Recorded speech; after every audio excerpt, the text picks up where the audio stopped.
Bom, gente, na aula de hoje a gente vai fazer aqui os exemplos do algoritmo EM que a gente viu na aula anterior. Então a gente viu o método do algoritmo EM. Então basicamente o algoritmo EM ele tem dois passos, o passo de estimação e o passo de maximização. Então eu vou abrir aqui o primeiro exemplo. Então o primeiro exemplo tinha o que? Quatro categorias, né? Então é um exemplo genético descrito no livro do Rao. Então aqui eu tenho quatro linhagens genéticas que tem esses valores aqui. Então esses são os valores observados, né? Então esses foram os valores observados. Os valores observados. E ele supõe o seguinte, que essa linhagem genética, a prevalência, né, do primeiro, do segundo, do terceiro e do quarto, ele segue mais ou menos essas probabilidades aqui. Então, probabilidade para o primeiro, para o segundo, para o terceiro e para o quarto. Então aí a gente viu, né, que se eu tentasse fazer um estimador de máxima verossimilhança, fazer isso aqui elevado a y1, mais isso elevado a y2, mais isso elevado a y3, y elevado a y4, isso aqui elevado a y4, eu não iria conseguir chegar num estimador de máxima verossimilhança. Então, o que a gente fez aqui foi... Estão mostrando aqui, né? Então a gente tentou fazer o estimador de máxima verossimilhança na aula passada, né? Foi uma luta, né?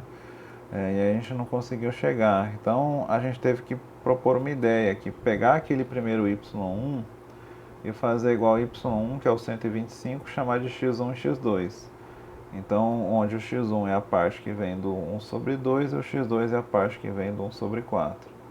Então, dessa maneira, eu consegui encontrar o estimador de máxima verossimilhança. Então, aqui na etapa seguinte, ó. Então, dessa maneira, o estimador de máxima verossimilhança, ele é dado desse jeito aqui, né? x2 mais y4, x2 mais y2 mais y3 mais y4. O problema é que eu não tenho x2. Então, o que eu tenho que fazer é estimar o x2. Então, o que a gente teve que encontrar o valor esperado do x2. Então, a probabilidade do x2, a gente encontrou que tem esse valor aqui. Então, aqui. Então, com esse valor eu consigo estimar o x2. Então, o que a gente tem que fazer é, se eu sei encontrar o estimador de máxima verossimilhança com o x2, mas eu não sei o valor do x2, eu tenho que estimar ele.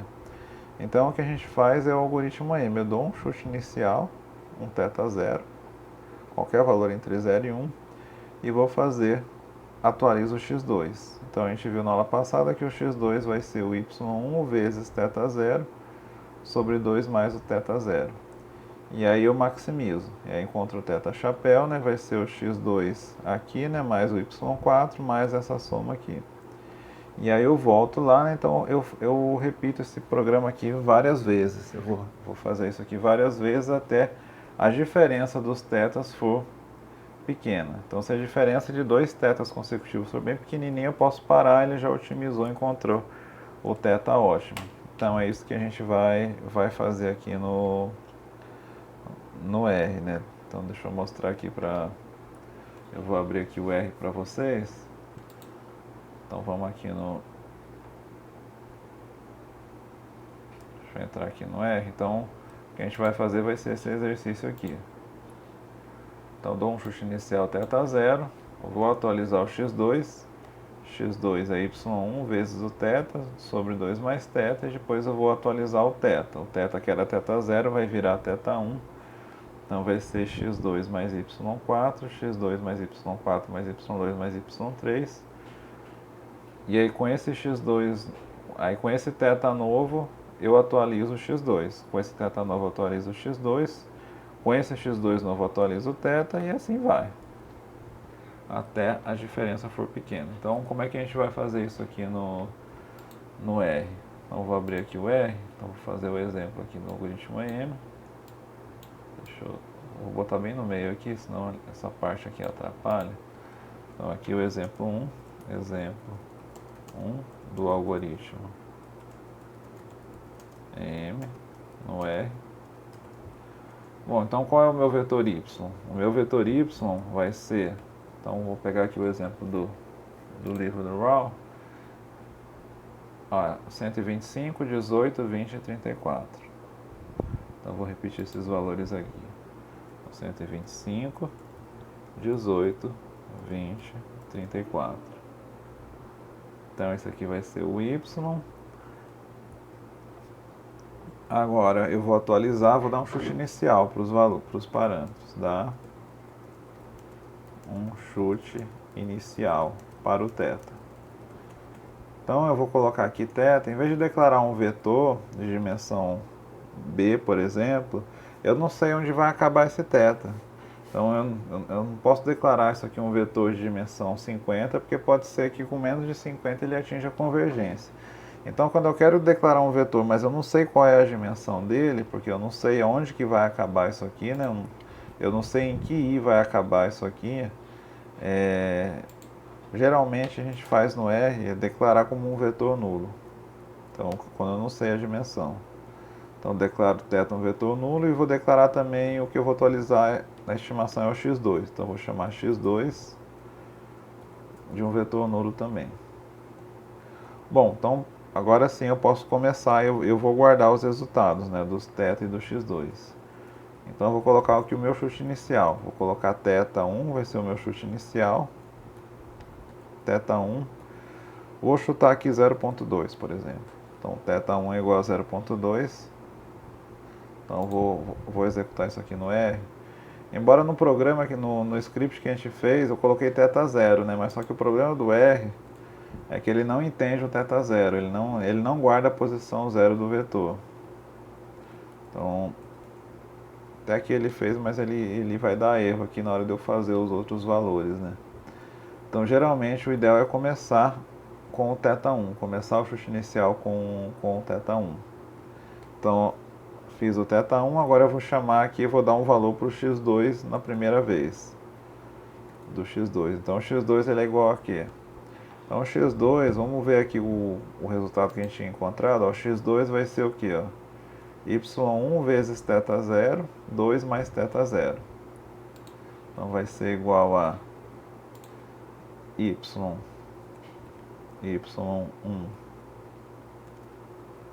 vezes o θ inicial, então o θ, no caso é o θ1, né, sobre 2 mais o θ inicial. O θ inicial. Então eu vou ter o x2. Então vamos ver aqui quanto que é o x2 na posição 1. Então o primeiro x2 aqui no... Então F5, a x2. Então o x2 aqui deu 11.36. Então ele está dizendo que o primeiro x2 é 11.36. Agora qual é o próximo θ? Então eu estou no θ1, agora eu vou atualizar. Atualizei o x2 e vou atualizar o θ.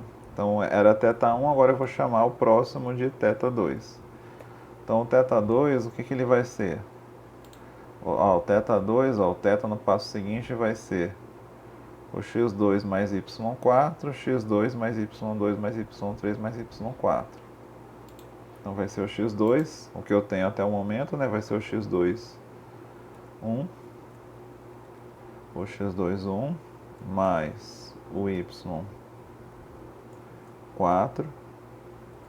Então tudo isso dividido por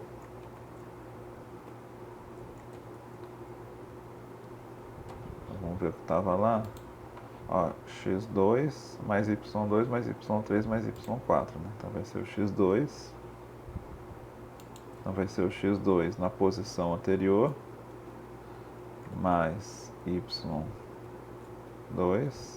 mais y3 mais y4. Então ele vai ler o θ na segunda rodada. Este aqui é o θ2. Então vamos ver aqui. Então o θ ele atualizou, era 0.20, agora o θ2 ele já aumentou para 0.54. Então já é um indicativo que eu dei um chute inicial muito ruim. 0.2 foi para 0.54, né? Então, mas isso não é problema, porque vai chegar uma hora que ele vai convergir. Então, a gente vai fazer o θ2, agora a gente vai fazer o próximo x, o x2. Então, o x2 na posição 2 e vou fazer o θ na posição 3. Então, o que a gente vai fazer é, Com o θ2, com o θ na posição 2, eu vou fazer o x2 agora na posição 2. E aí com o x2 na posição 2, eu vou fazer o θ na posição 3. E assim por diante. Então eu vou ter o θ na posição 4, 5, 6, 7. Então o que eu vou fazer a partir de agora é o meu critério de parada. Eu vou fazer o seguinte. Qual é o meu critério de parada? Ó? Ele vai fazer enquanto a diferença de dois θs consecutivos for grande. Então eu só vou parar quando as diferenças dos θs for bem pequenininha, for menor do que um epsilon. Então geralmente esse epsilon aqui eu escolho um valor bem pequeno. Então eu vou colocar aqui, por exemplo, epsilon. Então isso aqui é a precisão que eu quero para o estimador do θ. Então vamos supor que eu quero uma precisão de 4 casas decimais. Então eu vou colocar 0.0001. E aqui eu vou colocar o meu algoritmo. Então, enquanto essa diferença de dois θs consecutivos, então eu vou chamar, por exemplo, o i igual a 2 aqui. Então, inicialmente o θ, eu estou na posição 2 aqui do θ.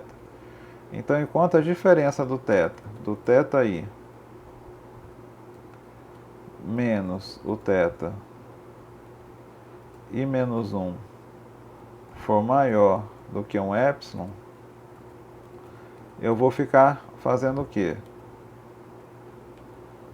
Aqui dentro dessas chaves aqui, eu vou ficar simplesmente repetindo tudo isso aqui. Eu vou ficar repetindo isso aqui enquanto essa diferença for grande. Mas só que essa diferença, obviamente, é uma diferença em valor absoluto, né? Porque às vezes eu posso ter um vício para cima ou para baixo, né? Então, se eu tiver, por exemplo, menos 0,5, menos 0,05, ainda é um valor maior do que epsilon. Então, eu quero que essa diferença aqui em módulo, ou seja, em ABS, valor absoluto, seja pequena. Então, enquanto essa diferença em valor absoluto for maior do que um epsilon, ele vai ficar fazendo tanto o passo do x quanto o passo do θ. Então, o que vai acontecer aqui dentro desse while? Então, dentro desse while, eu vou atualizar as duas coisas, o x e o θ. Então, eu vou fazer o seguinte. Então, eu tinha atualizado o θ, né? Agora eu vou fazer o xi. Então, xi. Então, x na posição i igual a 2, né? O x na posição i igual a 2 vai ser o quê? Vai ser... Então, eu copio essa equação, mas só que aí eu vou usar o θ naquela posição, na posição i. Então, em vez de ser o θ1, vai ser o θi. Vai ser o θi. Então, eu vou atualizar o x, na verdade é o x2i, né? x2i. E eu vou atualizar o θ. Então, o θ vai para a posição seguinte agora, né? O θi mais 1. Era o θ2, agora é o θ3. Eu vou usar a mesma regra, mas só que agora eu vou usar o x2 que eu acabei de atualizar na linha de cima. Então, eu vou copiar essa parte aqui. E aí eu vou usar o x2i. O resto permanece como está. Bom, e aí para terminar, antes de eu passar aqui para o próximo, para o while, ele tem que fazer o seguinte. Eu estou no i igual a 2 aqui. Eu tenho que dizer, no while não é que nem o for. Quando eu faço for i de 1 até 50, automaticamente ele vai fazer igual a 2, igual a 3, igual a 4, igual a 5. No while é um pouco diferente. No while eu tenho que dizer que eu estou passando para o próximo i. Então aqui eu estou no i igual a 2. E aqui embaixo, antes de eu terminar aqui os meus comandos, eu tenho que dizer para ele que eu quero ir para o i seguinte. Então, no caso, o i inicialmente ele está igual a 2. Então, eu tenho que falar para ele ir para o seguinte, i igual a i mais 1. Por quê? Porque agora ele vai para o i igual a 3. Então, ele vai fazer agora para o 3. Ele vai fazer para o θ3. E aí ele vai fazer o x e o θ. Aí depois ele vai para o i igual a 4. Aí ele vai fazer para o θ4. Então eu tenho que dar esse comando aqui para ele passar sempre para o seguinte, para o valor i seguinte. Então ele vai fazer, né? E aí no final eu quero que ele grave aqui os valores do θ. Então ele vai mostrar aqui a história, né, desse while aqui, tudo que ele fez. Então eu vou dar o comando aqui. Então vamos ver como é que ele vai fazer. Então eu tinha rodado até aqui, né? Até o θ2. Então eu vou colocar aqui a minha precisão, o epsilon que eu quero. inicializar o i igual a 2, e aqui ele vai fazer o comando while, então ele vai fazer, então ele terminou, e aqui ele vai soltar o θ. Então percebam aqui, ó, que o que ele está mostrando aqui? A história do θ. Então inicialmente, esse aqui é o meu chute inicial, tá vendo? O meu chute inicial foi θ igual a 2, aí quando ele rodou o próximo θ, ele foi para 0,54. Ele rodou o próximo θ, então a diferença do 0,2 para o menos para o 0,54 é uma diferença grande, 0,34. Então a diferença é maior que ε, ele rodou de novo, rodou o novo x e o novo θ. O novo θ que ele rodou foi 0,6151. Então essa diferença aqui do 0,6151 para o 0,54 é uma diferença grande ainda. Então essa diferença aqui ainda é maior do que o ε que eu delimitei. Então ele vai entrar no while de novo e fez de novo um x e um θ. Então quando ele fez de novo, o meu θ deu 0,6252. Então ele fez essa diferença de um com o outro, ainda deu grande. Ainda deu maior do que esse ε aqui. Então ele vai fazer de novo. Então ele vai fazer o x e o θ, né? Vai calcular a diferença. Se essa diferença for maior do que o ε, ele vai ficar fazendo. Fez aqui. E aí finalmente ele fez aqui. E aqui acabou. Então aqui deu 6267, né? E aí quando ele fez o 6268, ele viu que essa diferença aqui era menor do que o ε. Então ele acabou aqui. Então esse aqui é o meu resultado final. Então ele rodou tantas vezes, né, para obter esse resultado. Então percebam que só na quinta casa decimal que diferem os estimadores, né? Eu poderia ser até um pouco mais exigente, poderia pedir para ele parar só na oitava casa decimal, por exemplo. Então como é que eu faria para ser mais exigente? Em vez de colocar o ε com 4 casas decimais, eu poderia ter colocado aqui com 8. Então eu poderia colocar aqui 5, 6, 7, 8. Então o que acontece? Ele vai precisar rodar mais vezes. Vocês vão perceber agora que ele vai ficar fazendo até chegar bem perto, até chegar a uma diferença de 2 consecutivos de praticamente zero. Então olha só. Ele vai rodar, tá vendo? Ele precisou de um pouco mais, ó. Então aqui ele rodou 3, 4, 5, com 7 rodadas ele chegou na precisão de 4 casas decimais, mas para chegar na precisão de 8 casas decimais ele precisou de 11, né? Então só aqui, ó, que praticamente a diferença não tem diferença, né? Então o estimador nesse caso aqui é o 0,6268215. Então esses são os valores aqui que a gente obteve. Então o θ chapéu E aí vocês vão perceber outra coisa também que eu quero mostrar, é que independente do chute inicial que eu dê, ele sempre vai chegar no mesmo resultado. Então se eu tivesse colocado, por exemplo, um chute inicial de 0,8, então vamos supor que eu acho que o meu θ é 0,8. Então percebam que na hora de eu rodar com o chute inicial, olha só, ele chegou no mesmo resultado. Então, tá vendo? Quando eu comecei em 0.2, ele foi subindo, subindo, subindo, subindo até chegar no 0.6268215. Agora, quando eu dei um chute inicial de 0.8, ele foi descendo, descendo até chegar no mesmo valor. Então, uma coisa interessante desses algoritmos é que, independente do chute inicial que eu dei, ele vai chegar sempre no mesmo resultado. Então, não preciso me preocupar muito com o valor que eu dou inicialmente, né? Ele converge para o mesmo resultado, né? Então, se dois alunos derem chutes iniciais diferentes, eles vão chegar no mesmo resultado. Então, esse foi o primeiro exemplo. Eu vou mostrar agora um outro exemplo, que é um exemplo com regressão. Então, o exemplo 2 vai ser a regressão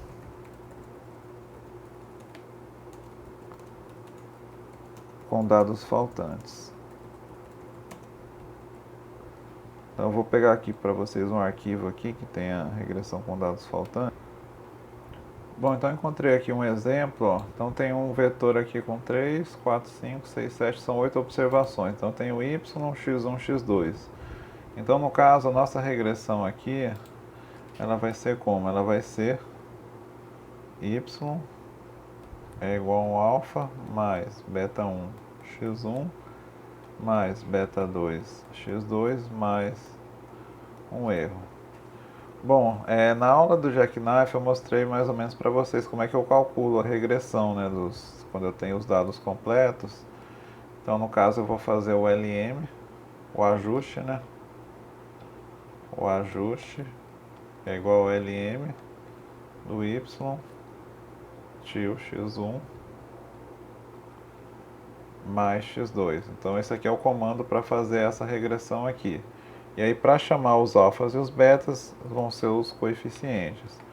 Bom, então eu quero encontrar a estimativa do alfa e dos betas do modelo de regressão, mas só que eu tenho dados faltantes. Então, o que a gente viu lá na aula anterior do algoritmo aí, quando eu tenho dados faltantes? A primeira coisa que eu tenho que fazer é estimar esses valores aqui. Eu tenho que estimar o y, o alfa e o beta. E depois eu vou maximizar, vou encontrar o alfa chapéu e os beta chapéus pelo comando lm do R. Então, eu vou fazer aqui, o começo é parecido com o algoritmo anterior. Então, a primeira coisa que eu tenho que fazer é quais parâmetros que eu quero estimar. Eu quero estimar o alfa, vai ser nulo, né, um vetor onde eu vou guardando os alfas. O beta 1 vai ser um vetor nulo. E o beta 2 vai ser um vetor nulo. E aí, uma coisa que a gente tem que fazer também é quando eu tenho os dados, o y e o x1 faltante. Então, no caso, eu tenho y faltante, eu vou chamar de nulo também. O x1 faltante eu vou chamar de nulo. E todo o x2 faltantes eu vou chamar de nulo. Bom, a primeira coisa que a gente vai ter que fazer é dar um chute inicial para os parâmetros. Dar um chute inicial para os parâmetros. Então, vou dar um chute inicial para os parâmetros. Então, no caso, eu vou chamar, por exemplo, alfa. A alfa eu vou chamar, por exemplo, de 100. O beta 1. Então, num banco de dados de regressão, geralmente um chute inicial bom assim pro alfa seria pegar, ver mais ou menos onde está a média dos y. Não precisa ser muito rigoroso, como vocês viram no exemplo anterior.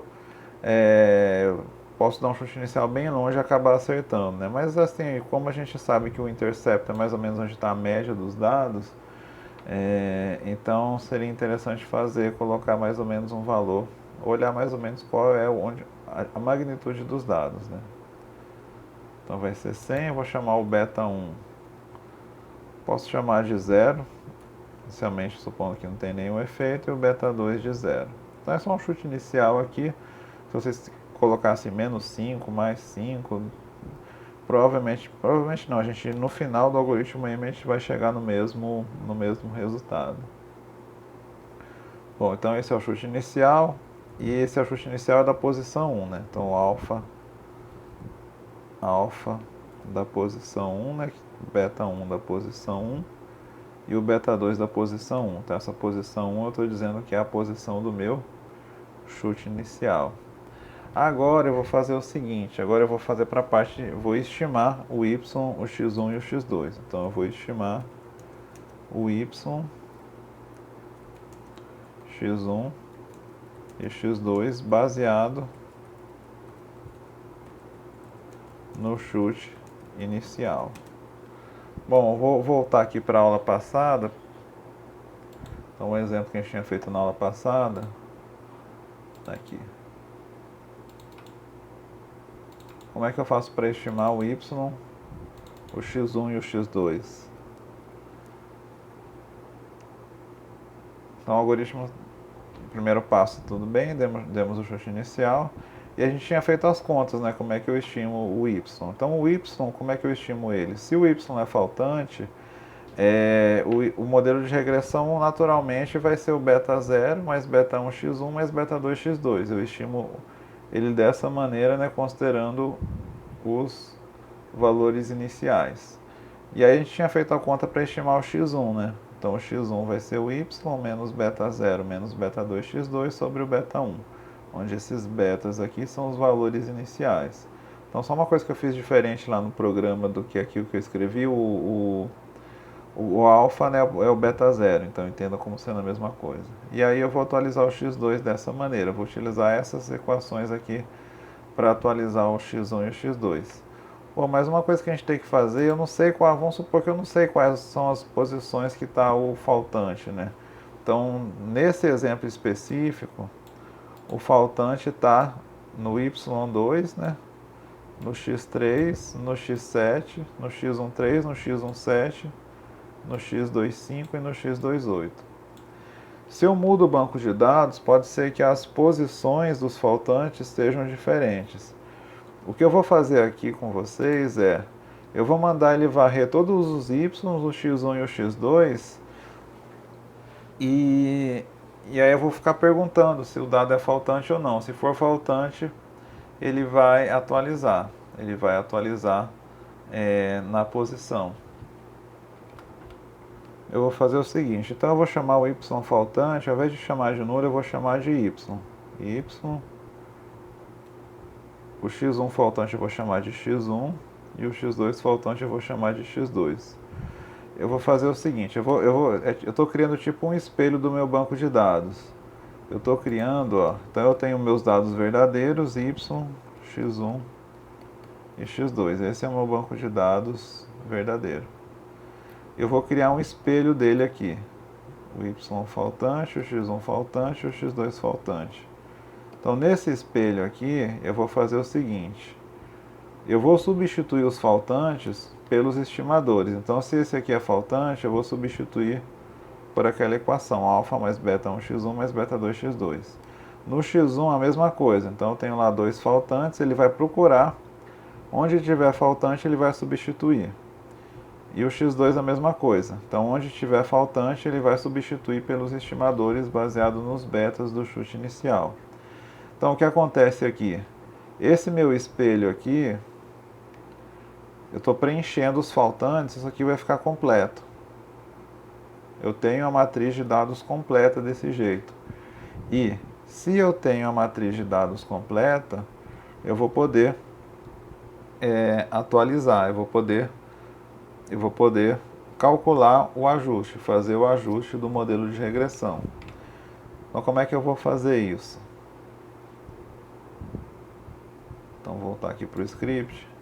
Então, eu vou fazer o seguinte, eu vou verificar de 1 até n, onde está faltando. Então, eu vou fazer aqui n é igual a lente do y. E aí, eu vou fazer um for de 1 até n, for i de 1 até n.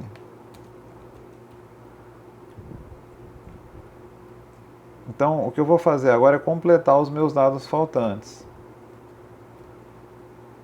Então, eu vou verificar um por um do y. Então, se esse aqui é faltante, eu vou preencher aqui o meu YF. Então, se esse aqui não é faltante. Então, quer dizer que ele está na posiçãozinha certa dele. Eu não vou mexer nele. Os que não são faltantes, eu não vou mexer. Só onde tem dados faltantes, eu vou mexer. Eu vou mexer aqui e vou substituir pelo estimador.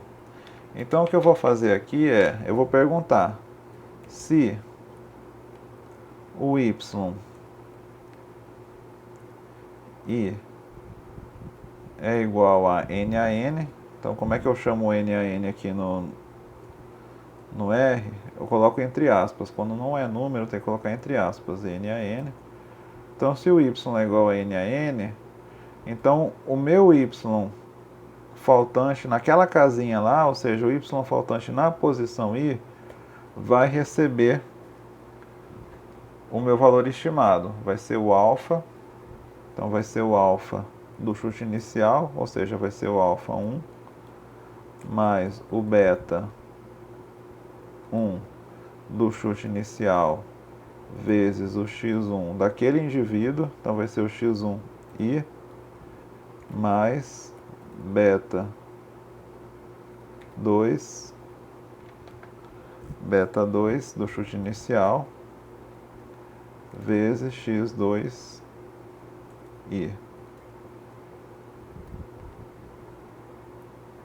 Então ele vai substituir o dado faltante pelo estimador do chute inicial.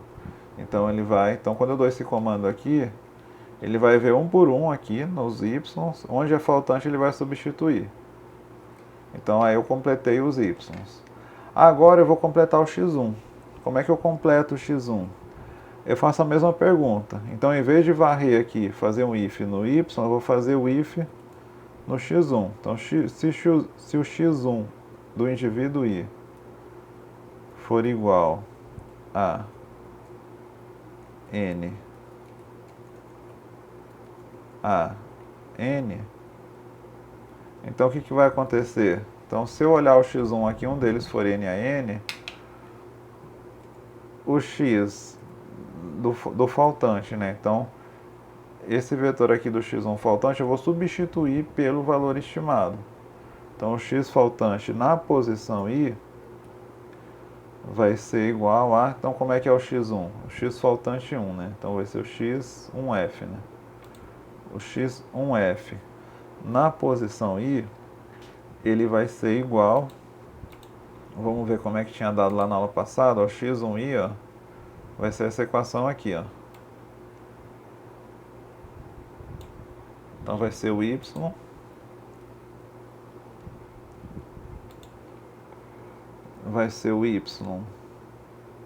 i menos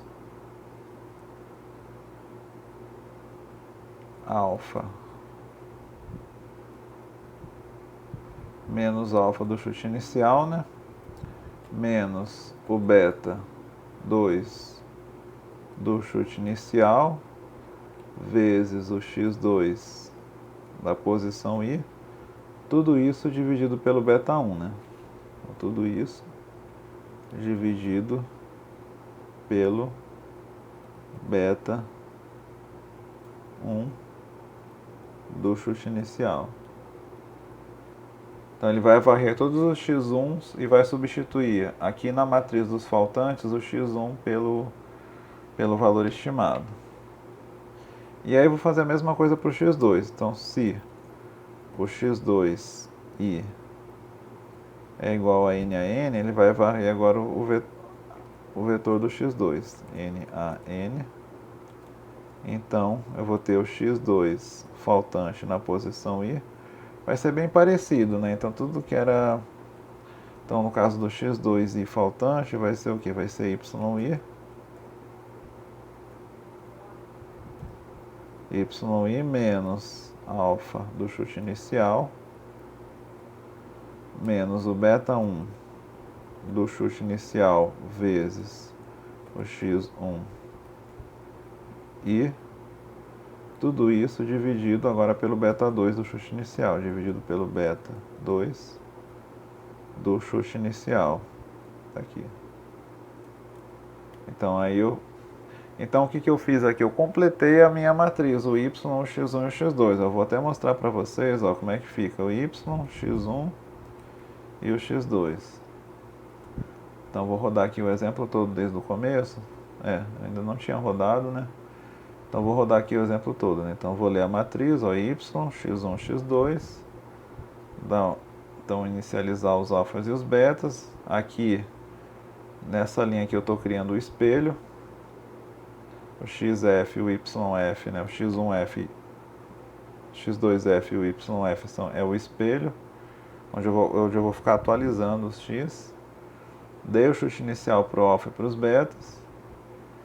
E agora eu vou estimar. Então aqui, ó, nesse for todo, deu um erro aqui, peraí. Tá, o if são dois iguais, esqueci o comando aqui, if igual a igual, né? Quando eu dou if, se y é igual, não é só igual aqui. Então tem um errozinho aqui no comando, então vamos fazer aqui de novo. Vamos lá. Pronto, agora ele fez, ó, então o y, na verdade eu escrevi em cima do espelho, né? Então é o yf, o x1f e o x2f. Então quando eu faço a estimação, ó, aqui deu um erro aqui no if, acho que ele fechou antes da hora. Deixa eu ver. Tá, só um detalhe aqui que a gente tem que tomar cuidado, que eu fiz, é que eu dei o chute inicial do beta 1 e beta 2 igual a zero. Isso aqui vai dar um problema aqui embaixo, ó, porque aqui está dividindo por beta 1 e beta 2, tem uma divisão por zero. Então é bom colocar qualquer coisa que não seja zero. Então coloca 1, pode colocar qualquer coisa mesmo. Eu acabei escolhendo aqui o pior chute inicial possível, né, entre os infinitos números reais. Pronto, então eu vou botar aqui para rodar de novo desde o começo, que tinha dado alguns erros. Então, vou rodar aqui de novo.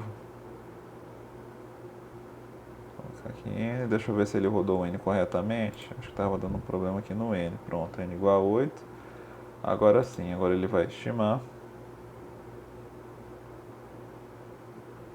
Pronto, então esse aqui é o Y, ó.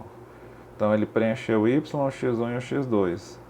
Então o que ele fez aqui? Basicamente o que ele fez foi preencher a matriz. Então aqui eu não tenho, se eu estimei, eu não tenho mais nenhum dado faltante. Se eu não tenho dado faltante, eu posso calcular os parâmetros da regressão. Então agora o passo seguinte vai ser calcular os parâmetros da regressão. Então como é que eu calculo os parâmetros da regressão? Eu vou fazer o ajuste, é igual ao LM, o LM do Y, aí coloco um tio, cadê? X1 e X2. Na verdade não é o Y, é o X1 e X2, né? O Y é o faltante, né? Onde eu guardei as estimativas é nos Fs, é no espelho, né? Então essa minha matriz aqui é a do espelho, é com os dados faltantes. Então vou fazer o ajuste dessa matriz aqui, porque essa aqui eu não tenho dados faltantes, eu tenho que fazer nessa aqui. Então vou fazer o ajuste, eu vou colocar aqui o ajuste e dar um Enter para vocês verem. Aqui, ó, então ele fez, ó, o intercepto, o alfa, o beta 1 e o beta 2. Agora eu vou guardar o alfa, o beta 1 e o beta 2 atualizado. Então o meu alfa do chute inicial tinha dado 100. Na atualização deu 95.1. Então no caso, agora eu vou para o meu alfa 2. Alfa 2. Então eu vou chamar aqui o J igual a 2 agora. Então o J igual a 2 é a segunda rodada do algoritmo AM. Então eu vou guardar nos J as rodadas do algoritmo AM. Eu não vou guardar no I porque o I está indexado aqui pelo número do indivíduo. Então eu vou guardar aqui no J. Então vou chamar aqui de alfa 2. Alfa 2. Alfa J, né? Já chamei o J igual a 2. Alfa J vai ser o que? Vai ser o ajuste. Então para eu chamar só o beta 0 é o coeficientes da posição 1. Então a posição 1 do ajuste dos coeficientes é o alfa. O beta 1 J, ou seja, no J igual a 2, depois que eu dei o chute inicial, vai ser o ajuste, cifrão, coeficientes 2. E o beta 2 é o que está na terceira posição aqui do ajuste. Beta 2J é igual a o ajuste, cifrão, coeficientes 3. Então ele vai atualizar, né? Então ele vai atribuir, né, os novos alfas. Então vou colocar aqui, né, J igual a 2. Pronto. Ajuste, chamei errado aqui o nome, ajuste. Pronto. Ajuste. Bom, então eu vou ter aqui o meu alfa. Então se vocês perceberem aqui, inicialmente, o chute inicial, se eu chamar aqui o alfa, ele começou com 100 e foi para 95. O beta 1 começou com 1 foi para 0.76. E o beta 2 começou com 1 e foi para 0.86. Bom, o que a gente tem que fazer agora é repetir esse programa recursivamente, até a diferença desses alfas e betas forem bem pequenininhas, forem menor do que um epsilon. Então o que eu vou fazer agora é o seguinte, eu vou colocar aqui o meu critério de parada, vou colocar aqui, por exemplo, epsilon é igual a 0.001, por exemplo. E agora eu vou fazer do mesmo jeito que eu tinha feito no exemplo anterior. Enquanto a diferença for grande, ele vai continuar fazendo. Então, enquanto a diferença de dois alfas consecutivos forem grandes, eu quero que ele fique fazendo. Então aqui, lá no exemplo anterior, eu tinha colocado o quê? Enquanto absoluto do θi menos o θi menos 1 for maior que epsilon, faça, né? No caso aqui o parâmetro não é θ, agora eu tenho três parâmetros, então eu tenho que fazer enquanto o absoluto do alfa, j, menos alfa, j menos 1, pronto, for maior do que o epsilon. Então se a diferença do alfa for muito pequena, eu mando ele parar. Mas só que tem os betas também, né? Então aqui na condição eu quero que quando os três estiverem bem pequenininhos, não só um. Por quê? Porque pode acontecer de um dos parâmetros, vamos supor, por exemplo, que o beta chegue primeiro na convergência, o beta 1. Mas pode ser que o beta 1 chegou primeiro, mas o alfa ainda está muito longe, né? A diferença dos valores. Então eu tenho que impor aqui uma condição para ele só vai parar aqui quando os três estiverem bem pequenininhos. Então, enquanto pelo menos um dos três a diferença for grande, ele vai continuar fazendo. Então eu vou fazer o seguinte, eu vou colocar aqui as três condições. Então, enquanto a diferença da diferença do alfa for maior do que o epsilon, ou comando ou no while essa barrinha aqui, ó. Então, enquanto vou até aumentar aqui para vocês verem, vou maximizar aqui essa parte, pronto, vai ficar melhor aqui. Então, enquanto o absoluto da diferença dos alfas for maior do que o epsilon, ou a diferença dos beta 1s, então do beta 1 J e do beta 1 J menos 1 for maior que epsilon, ou do beta 2. Ou do beta 2. Então vai ser aqui do beta 2 J menos beta 2 J menos 1 for maior que epsilon, ele vai ficar fazendo. Então ele só vai parar de fazer quando os três ao mesmo tempo ficarem pequenos. A diferença dos três de pontos consecutivos ficarem pequenas. Então aqui quando eu coloco três condições, eu tenho que colocar um parênteses para as três condições aqui também, né, para fechar tudo. Então eu estou dizendo o seguinte, enquanto a diferença for maior desses aqui, ele vai fazer os passos, o passo E e o passo M. Então o que é o passo E e o passo M? O passo E e o passo M vai ser tudo que eu fiz aqui, ó. Então eu vou estimar de novo e vou maximizar. Então basicamente tudo que eu fiz aqui desde o começo aqui, de estimar o y1, x1, x2 e obter os alfas, calcular o ajuste e obter os alfas, eu vou envelopar isso dentro do while. Eu vou pedir para ele ficar fazendo isso várias vezes. Ele vai ficar fazendo até chegar na convergência dos três parâmetros. Então o que eu estou fazendo aqui é copiar todo esse pedaço aqui que eu tinha feito na primeira vez e pedir para ele fazer isso várias vezes. Então as atualizações do passo E, que é esse aqui, e depois do passo M, ele vai ficar fazendo dentro do while, ele vai ficar fazendo até chegar na otimização. Então vou colar aqui e a gente vai mudar algumas coisas. Acabei não copiando. Então vou copiar aqui de novo. Cadê? Não, tá aqui. Então estimar, passo E. E aí estimar, calcular os parâmetros passo M. Eu vou copiar isso aqui tudo e vou colocar dentro do while. Então coloquei tudo isso dentro do while. O N eu não preciso colocar, né? Porque o tamanho da amostra é o mesmo. Então o que ele vai fazer? Dentro do while, ele vai fazer o seguinte. Ele vai estimar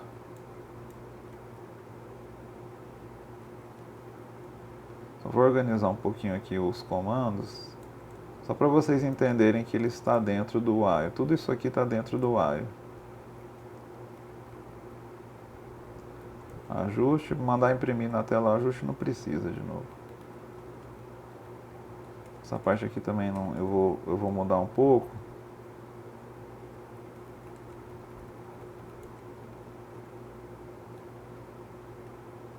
Pronto. Bom, então o que ele vai fazer agora? Ele vai varrer todos os valores. Do mesmo jeito ele vai criar o espelho aqui. Então eu atualizei os betas, agora ele vai fazer o seguinte, ele vai substituir os faltantes pelo valor estimado com os novos betas. Então aqui ele vai varrer os y's, aí se o y é faltante, ele vai substituir o y pelo alfa mais beta xis. Mas só que agora não é mais o alfa do passo anterior, é o alfa da posição j, que inicialmente o j é igual a 2. Então, e vai ser o beta 1 da posição j e o beta 2 da posição j. E aí ele vai fazer a mesma coisa com o x1. Então, no caso aqui, o alfa vai ser da posição j, o beta 2 e o beta 1 da posição j. E a mesma coisa com o x2.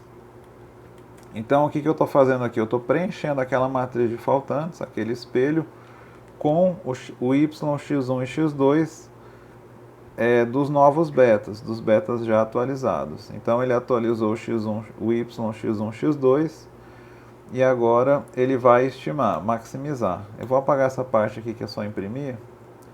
Então, agora ele vai fazer o ajuste. Então, ele vai fazer o ajuste e ele vai obter novos alfas beta 1 e beta 2. Então, quando ele faz o ajuste agora, o J vai ser o J mais 1. Então, no lugar do 2 agora vai ser o 3. Alfa 3, ó. Então, ele vai do 2 para o 3. E aí, para finalizar, como eu falei lá no primeiro exemplo, eu tenho que colocar aqui um indicador que eu passei para o próximo ponto do while. Então, inicialmente estava no J2, terminou aqui no J2, agora ele vai para o J igual a 3. Então, eu tenho que colocar aqui um contador, falar que o J é igual a J mais 1, dizer que eu estou passando do 2 para o 3. Aí depois ele vai passar do 3 para o 4, do 4 para o 5 e assim por diante. Então, dessa maneira ele vai fazer recursivamente. E lá no final ele vai ter os alfas, né? Ele vai salvar toda a história, né, do alfa, do beta 1 e do beta 2, até chegar no resultado final do estimador. Bom, então eu vou botar tudo aqui para rodar. Vamos ver se não dá nenhum erro, né? Então, vou voltar aqui e aumentar um pouco a tela.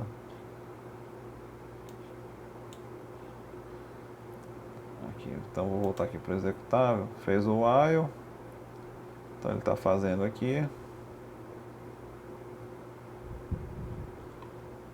Então ele está rodando. Então perceba que está demorando um pouco, ó. Então é um algoritmo aqui que ele pode demorar um pouco. Se eu boto uma precisão, ele está rodando aqui muitas vezes.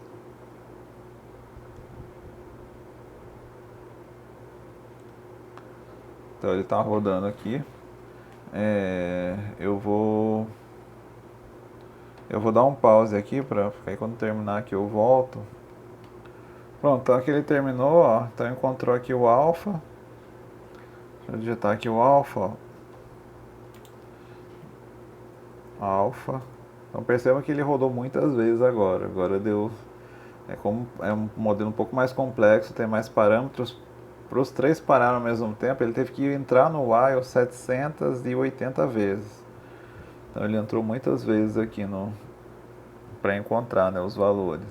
Então o alfa aqui que ele encontrou deu menos 20,49, o resultado final, né? O beta 1 deu 4,09, então esse é o estimador do beta 1. E o beta 2 deu 0,136. Então, que é esse aqui, né? Então, aqui no algoritmo M a gente sempre pega o final, né? O final que é o estimador do parâmetro. Então o modelo de regressão é dado dessa maneira, né? Então eu vou pegar o alfa, então se eu quiser guardar só o final, eu posso chamar aqui o alfa j, o beta 1j, que é quando acabou a história, né? O beta 2j. Então eu tenho as estimativas do... Eu boto o alfa todo só para vocês verem, né? Então tá aqui o alfa, o beta 1, beta 2. Posso mandar ele imprimir o j, né? Para mostrar aqui quantas... Então 780, ele rodou 780 vezes, né? Eu acabei sendo muito exigente aqui, né? Coloquei 3 casas decimais. Se eu quisesse colocar 2 casas decimais, ele iria, não precisaria de tantas. Ele iria acabar antes, né? Então se eu fosse rodar tudo aqui desde o começo só com 2 casas decimais, vou botar aqui para vocês verem, ó. Em vez de 780, ele iria acabar um pouco antes. Aqui ó, 45. Então com 45 ele... Mas aí tá muito impreciso ainda, né? Tá vendo? Deu menos 18, 3,95, 0,34.